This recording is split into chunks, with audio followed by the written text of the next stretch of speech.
I want to start by talking Auburn, Florida, Houston, Duke, the NCAA men's tournament Final Four.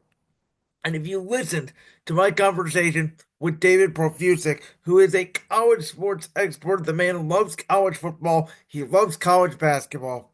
I had him on Tuesday's show. And, we talked about that this NCAA tournament by many is perceived as boring, right? There's been a lot of blowouts in the tournament, but the Elite Eight was really great basketball. Duke and Alabama was hell of entertaining. Duke and Arizona, even in the Sweet 16. You had Purdue and Houston in the Sweet 16 was a fantastic matchup. And while I do miss, your Sister Jeans or your Grand Canyons, your Butlers, I do miss that Cinderella portion of it. It's fun to root for in the NCAA tournament because it is obviously a one game, 40-minute, anything can happen. But I do think that this is the norm in college basketball going forward. Now, Cooper Flagg is an anomaly in itself. I love this man, Cooper Flagg. This kid from Maine, out of all places, he really should be a senior in high school. And yet he's so good at basketball that not only was he dominating the sport of college basketball this year, but over the summer, he dominated in practice on the Team Olympic squad that still had the likes of Steph Curry and LeBron James and Joel Embiid and Kevin Durant and Jason Tatum and Tyrese Alburn. Yeah, Cooper Flagg was a standout in the Olympic practice for our U.S. men's Olympic team. And then he goes to Duke. And for the record, it's not just him. They have lottery picks all over the board. They are immensely talented. But when you have that much of a talented team, and it is clear that Duke doesn't even need Cooper Flagg to win games, at least have a good game offensively, and yet he still stands out as their best player, this kid, in my opinion, has the potential to be the new face of the NBA. We've talked a lot about, is it going to be an international player, right? Is it going to be Victor Wembanyama, Nikola Jokic, Luka Doncic, Giannis Antetokounmpo? In my opinion, this kid Cooper Flagg, if he goes to the right situation, and especially in my opinion, if he does win the national championship. Now, all four of these teams, right? Auburn, Florida, Duke, Houston, they were the top four seeds in the country for a reason. You have Duke from the ACC, you got Houston from the Big 12, and obviously Florida and Auburn from the very dominant SEC. And we even saw that this year in the NCAA tournament. I think Duke, I know Auburn was the best rated number one seed. Broome came in off the incredible injury in the Elite Eight game against Michigan State, came back in a three pointer, pulled a Willis Reed. We'll see how healthy he'll be. But I think John Shire has this Duke team playing so well that, for him, I don't think it matters if they go up against Houston or, I think if they get to the national championship, my guess would be they probably play Auburn. I think Auburn has more shooting than Florida personally. But if this Duke team does win the national championship, which again I'm predicting them to do at this point over Auburn, they will go down as one of the most dominant teams in the history of the sport of college basketball. And we thought UConn with Dan Hurley was dominant the last 2 years.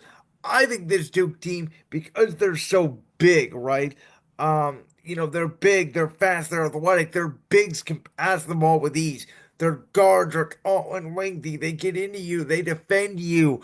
They're not over reliant on the 3 point shot like at Texas Tech or sometimes in Alabama. They can score in a multitude of ways. And again, the fact that they don't need Cooper Flagg to have a great offensive game to me, that's one of the reasons why they should, slash, in my opinion, will win the 2025 NCAA men's basketball tournament. And I think they will go down as one of the best teams ever. And I think you can make an argument they would destroy UConn teams the last 2 years if those two teams, like this year's Duke team, last year's UConn team, went head to head. I would favor this Duke team. On the Cooper Flagg conversation, we know the bad teams in the NBA right now, right? The Utah Jazz. the Washington Wizards, the Charlotte Hornets, the San Antonio Spurs, now that Wemby's not in there, the Sacramento Kings, the Portland Trailblazers, even the Philadelphia 76ers, who this year have been a disaster, obviously. Paul George looking like a show of himself, Joel Embiid. You get a little bit of a chance of the Bulls, who are going to be in the play-in tournament, and they got Kobe White, they got Vucevic, they got Josh Giddey.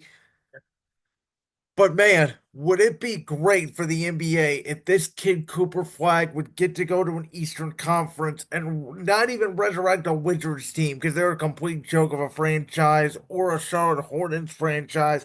I'm talking about, well, like a Chicago Bulls. Maybe that'd be too much pressure because of Michael Jordan, but maybe he comes in, maybe he's your solution. Maybe you move off Joel Embiid in Philadelphia and it is you know, um, Cooper Flagg and Tyrese Maxey, and who knows what you do with Paul George. But you get my point is that in the East right now, you look at a guy like Giannis Antetokounmpo, who, yes, Damian Lillard is out because of that blood clot, pretty much ruined the Milwaukee Bucks season. But Giannis has not looked the same since he won that 2020-2021 NBA Finals MVP, beating the, excuse me, beating the Suns in 6 games. Giannis has only played in 12 of the Bucks' last 20 playoff games. And he is not viewed right now in the same way as a Jokic, as a LeBron, as a Luka, maybe even as an Anthony Edwards, a Steph Curry. And you look out east, the two most dominant teams, right, are the Boston Celtics, led by a duo combination of Jason Tatum and Jaylen Brown. Jaylen Brown's got more dog in him, but Jason Tatum seems the better overall player. Cleveland, you got Donovan Mitchell, who has always been a great player. I don't know if he's a superstar caliber up here player. That remains to be seen. But Jalen Brunson's a very good player for the Knicks. He's very ball dominant, though. He doesn't have the personality, I would say, to be a super duper star. Though if the Knicks continue to be good and maybe they get to the Eastern Conference Finals, that could be the case. But I look at it and I go, Cooper Flagg could be top five, and by the end of his rookie year, could he be top three in the East already if he got drafted in one of those Eastern Conference blue bloods?